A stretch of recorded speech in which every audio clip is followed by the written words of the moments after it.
Ang video na ito ay magsisilbing motibasyon at impormasyon sa gustong magtrabaho dito sa Germany. Tara guys, pag-usapan natin about dito sa Kindergarten at kung magkano ang natatanggap ng mga bata dito sa Germany. Playground, pero wala masyadong bata.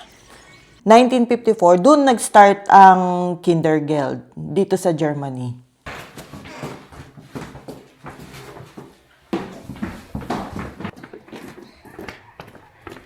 Guys, nandito tayo ulit sa bahay.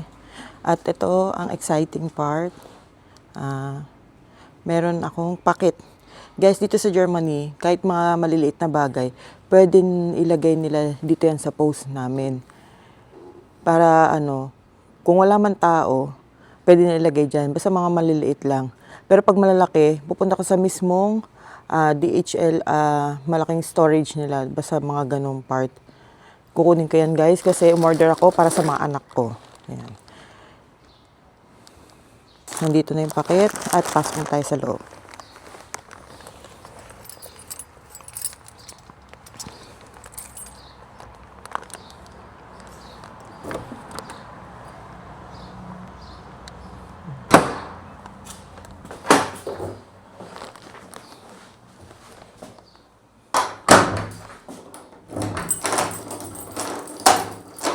Ito lang guys ang magiging routine ko dito sa loob ng bahay.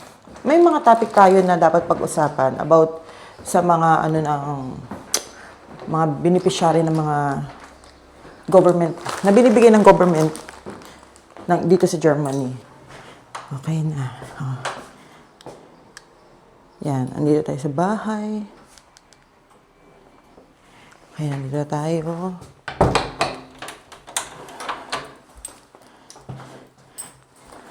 Sabit ko lang ang aking susi. Yan. Okay guys. Dito muna tayo sa kusina, tumambay. Dahil mas anuhin ko yung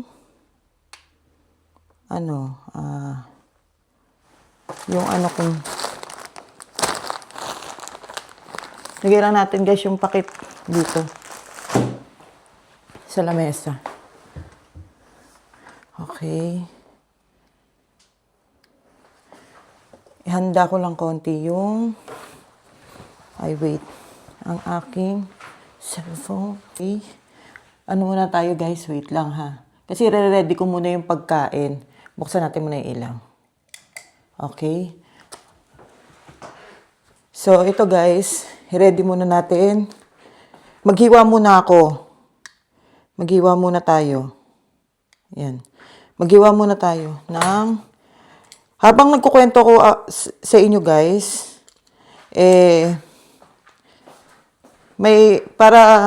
kumbaga may thrill man lang yung ko. Yan, kuha tayo dito. Habang nagkukwento, naghihiwa ako. Okay, yan. Okay. Hihiwa ako. Okay. Okay.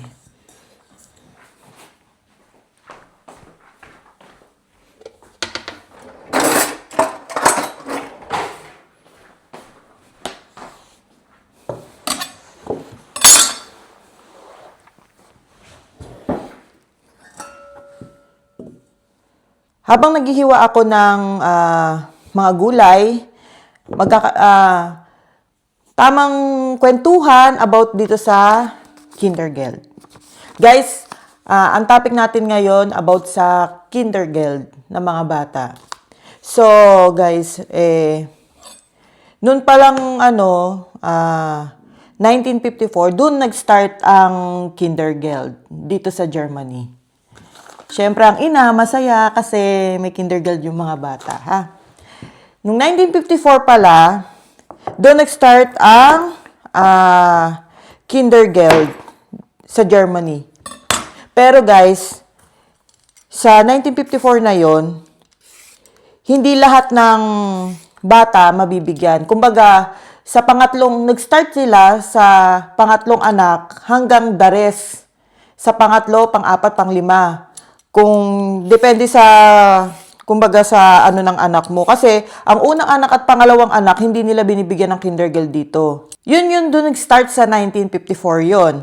Pero ngayong 2026, isa, dalawa, tatlo, apat, lima. Basta lahat yon mabibigyan. Kasi yun ang required na ngayon sa government nila. So, kung isa ang anak mo, noon na, yung isa anak mo, hindi nila mabibigyan yon. Pero ngayon, ito ngayong 2026, nabibigyan din nila. Ang bata ha, kunyari, isang anak mo, 259 na ngayon. Ngayon ka mag-start mga anak, 259. Kasi dati 250 lang ang ano ng kindergarten. Pero ito ngayon 2026 nadagdagan, nag-increase sila ng 259. So, una, pangalawa, pangatlo, pang-apat, pang-lima, the rest, lahat yun mabibigyan ng kindergarten. Okay guys, baka magtaka kayo ha. Sa totoo lang, 5 po ang anak ko. Kaya kung bakit 4 lang yung na-bit-bit ko, kasi syempre iba po yung apelido ng panganay ko. Maraming process po kasi na kailangan asikasuhin doon. So, 4 yung nabit-bit ko po dito, kaya 4 lang po yung natatanggap ko sa kindergarten. Yung isa po na panganay ko nasa Pilipinas, dalaga na po siya, 18 years old. Pero sana in the future, makuha din namin po siya para dito na lang po siya makapag-aral, makasama na rin din po namin. Okay? So by the way, syempre sa 250 dati na kindergarten, ngayon nag-increase di ba sila ng 259. So sa 4 kong anak, umaabot ng 1,036 euro. Bali ito guys, dito yan. Kumbaga nakuha to ng asawa ko. Pero sa tutusin, itong kindergarten, direct po ito sa bank. Direct po ito sa bank. Ang ginawa ng asawa ko, kasi hindi naman to guys ito walang, alam ko mababash nyo kami dito about sa topic dito sa kindergarten kasi sa paglabas po guys ng pera. Pero, ito guys, mapaliwag lang po namin. Hindi po ito ipagyayabang. Kumbaga, inspirasyon sa mga gustong pumunta po dito sa Germany na yung mga nurse po dyan, yung mga heroes natin sa Pilipinas na gustong pumunta dito sa bansang Germany, required po ito, kung may anak po kayo, mabibigyan po ito. Mabibigyan po yung mga anak nyo ng kindergarten dito sa Germany. Ito po yung programa ng Germany.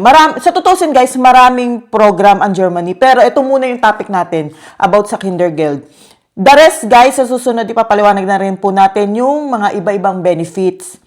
So, ang akin kasi, di ba guys, balik tayo sa 1,036 euro. Syempre, i-convert mo sa Pilipinas yun. Eto guys, sasabihin ko lang, ayokong anihin natin yung sarili nating bansa, bayan, ano ba man. Sa Pilipinas, guys, wala guys na tatanggap tayo na kindergarten. Alam natin yan. Kahit manganak tayo ipanganak tayo ng mga magulang natin, manganak man tayo sa mga anak natin, guys, wala tayong matatanggap. Talagang wala. Dito guys, meron tayong matatanggap.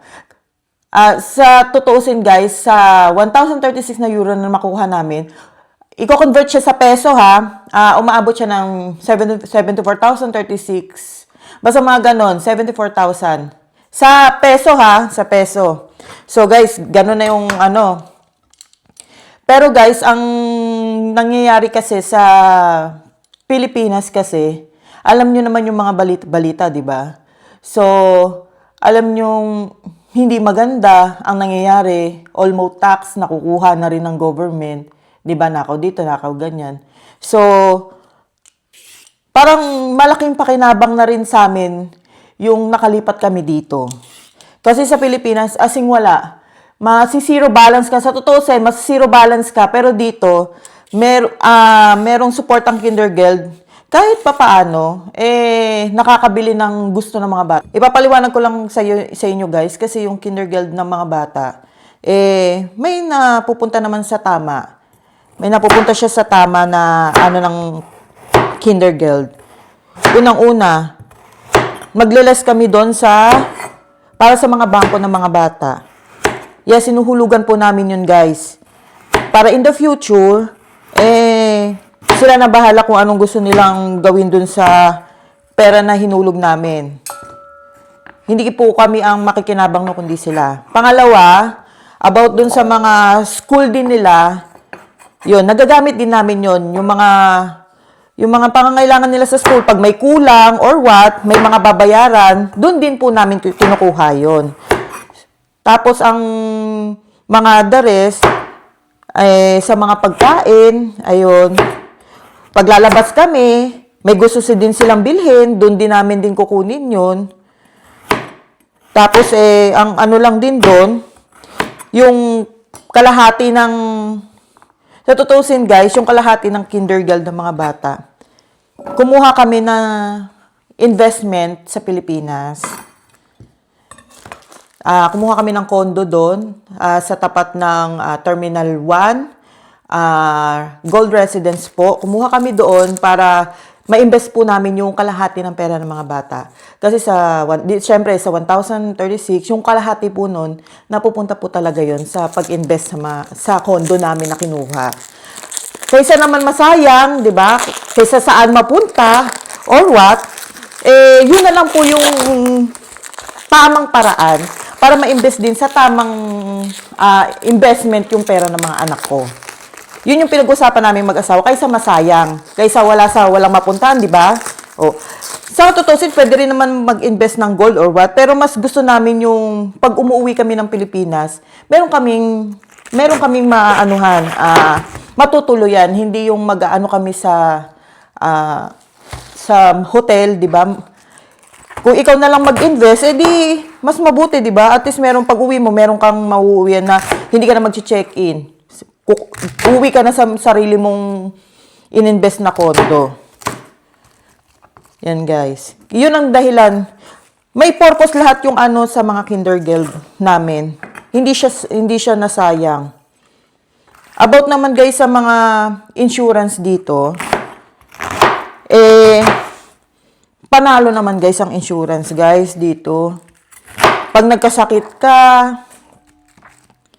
talaga namang wala kang babayaran, ibibigay mo lang yung insurance mo sa kanila. Talagang wala kang babayaran na 5 guys. Doon nila kukunin guys. Tapos pag bibili ka ng gamot, yun lang naman, kapag once binigyan ka ng receipt ng mga arts doon, na bumili ka ng mga gamot, ganyan. Yun lang, makakalabas ka lang. Hindi ganun kalaki, pero pag once na nag-check up, wala kang mabayaran. Sa tutusin kahit mabuntis ka nga dito baka nga wala kang bayaran, baka gamot lang yung mabayaran mo, di tulad sa Pilipinas, mga cesarean, umaabot ng ganito. Yung PhilHealth natin, alam niyan guys, yung PhilHealth, halos hindi naman cover po lahat, tama, di ba? So, yun ang malaking pagkakaiba. Sa Pilipinas kasi, grabe, yung maliit lang yung kaltas. Pero dito guys, sa Germany, cover po lahat. Hindi ko naman pero yung gamot hindi natin, depende po sa sitwasyon nyo. Depende sa buntis o na aksidente or what, na depende po sa sitwasyon nyo. So guys, wait lang, tapusin ko lang to. I-open natin yung packet kasi nga, i-check ko nga pala kung ano yung mga in-order ko nga pala. At ipapaliwanag ko rin guys kung bakit ako nag-order ng packet na to. Wait lang guys. Urong lang natin siya guys kasi para maano natin. So, kasi para ma-details ko din guys yung mga information. Hindi man guys na yung mga bagay-bagay na gusto ko lang mapaliwanag sa inyo kung ano yung mga benefits na nakukuha din namin. Yun lang po yung kagandahan. Yan. Okay, guys? Tinabi ko yung hiniwa ko muna, guys. Wait, Kasi curious ako sa mga in-order ko. Kasi kung bakit nag-order talaga ako ng mga ganito, guys. Yan. Nag-order ako Ito, unang-una muna, guys. Nag-order ako netong remote. Kasi, guys, yung remote namin, hindi ko alam kung anong ginagawa ng mga anak ko. Sira guys, sira. Hindi ko alam kung anong ginagawa, umorder kami. Pero guys, universal naman to. Yan. Universal na remote. So, ano pa yung iba? Okay, wala lang naman guys yung ano. Basta ito lang yung order ko. Wait, ito. Ito, kabel. Yan. 3 to guys. Ay, no, 4 pala. 4 palang kabel. Guys, nagtataka kayo kung bakit 4. So, ito papaliwanag ko sa inyo. Yung 4 na kabel, guys, hindi every month, every 2 months or 3 months, bumibili ako ng mga halos, guys, na bagong kabel. Kasi nga, yung mga anak ko, sample ko na lang sa inyo to guys, ha. Kasi halos lahat ng mga anak ko, guys, merong cellphone, gadget ba. Etong dulo, guys, yan, makikita nyo na lang yan, putol. Guys, sa totoo lang, putol. Magugulat ka, mama, kasi ganito, putol po, ganyan. Wala ka namang magagawa, guys. Putol na. So, umorder na naman ako, guys. 'Di ba? Yung Kinder Girl, malaking pakinabang kasi yung purpose ng Kinder Girl talaga mapupunta talaga sa mga pangangailangan ng mga bata. So, 4 ang anak ko nandito, 4 din to. Oh, 4 yan, guys. Oh, 1, 2, 3, 4. Oh. At ito pa, guys, meron pa dito. Okay. Ito, guys.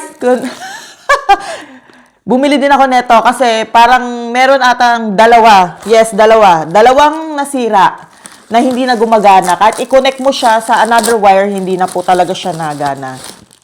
Ang babait ng mga anak ko, guys. Alam niya. Grabe yung yan, 2 ganito, guys. Ito, remote, universal remote, kasi dahil nga sila din ang may gawa kung ba't nasira ang remote namin. 2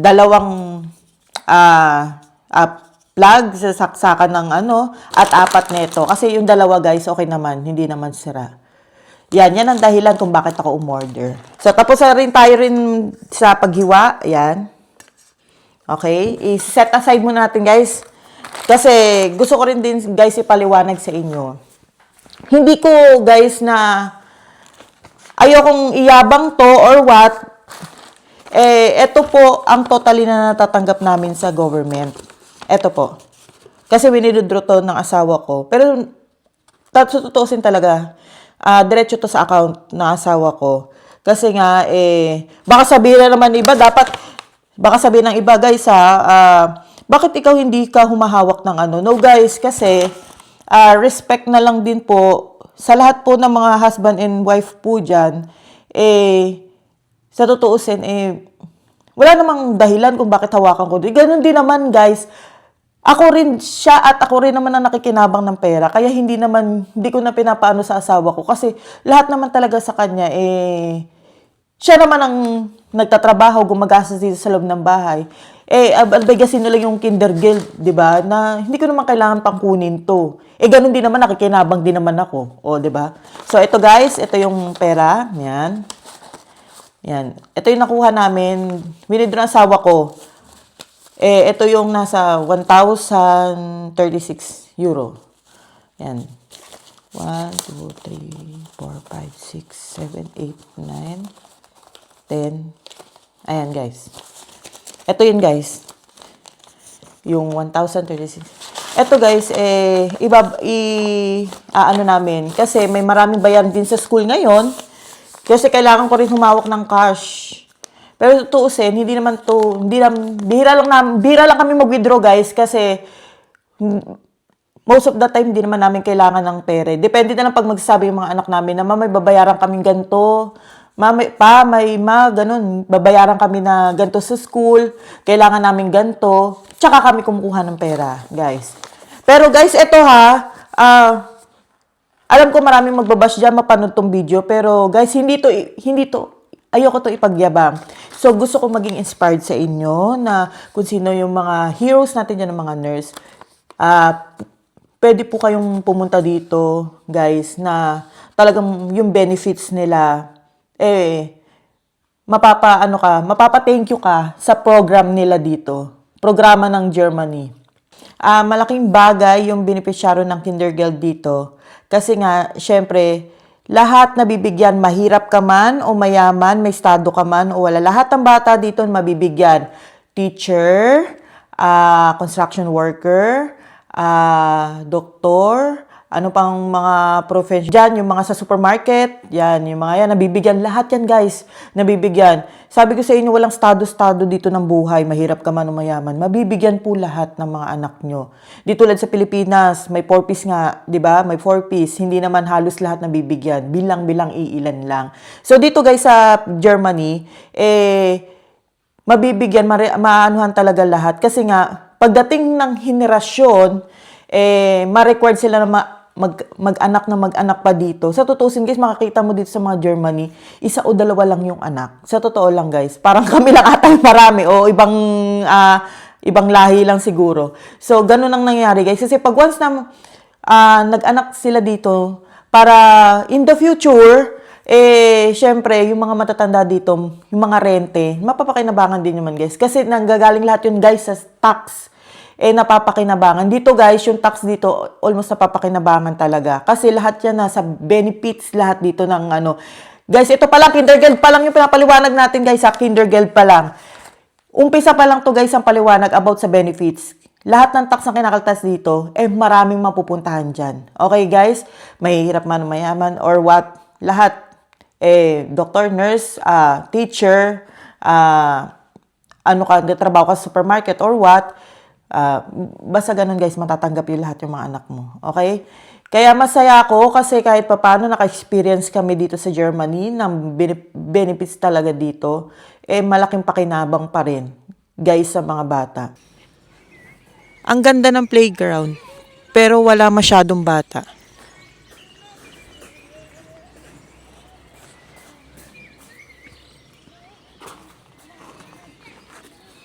Ito na rin ang dahilan kung bakit kailangan na may mga pamilya dapat ma-motivate, bumuo ng isang pamilya at mag-anak ng mag-anak. Kasi nga, iyan na rin ang dahilan kung bakit meron dito sa Germany na Kindergeld na tinatawag, Kinderhilfe.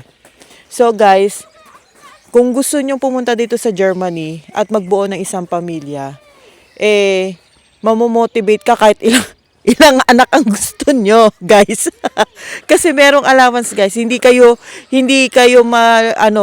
mahihirapan. At saka sa tutusin sa insurance dito, hindi kayo mahihirapan. So, guys, ang dahilan ng Kindergeld. Ito ang Spielplatz dito sa Germany. Kumbaga dito sa lugar namin dito sa Engen. Itong Spielplatz na to, ito yung dahilan kung bakit merong Kindergeld ang mga bata, ang pamilya ngayon dito sa Germany. Kasi, di tulad sa Pilipinas, na maraming bata.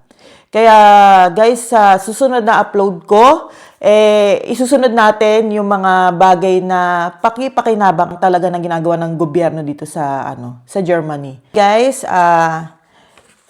kasi malapit na akong magsundo ng mga bata, magluluto na rin ako.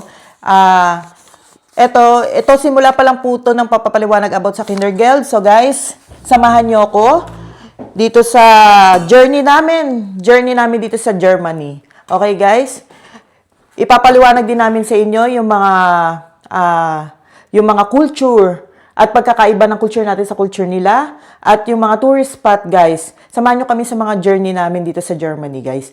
Thank you and goodbye and please subscribe our YouTube channel. Thank you!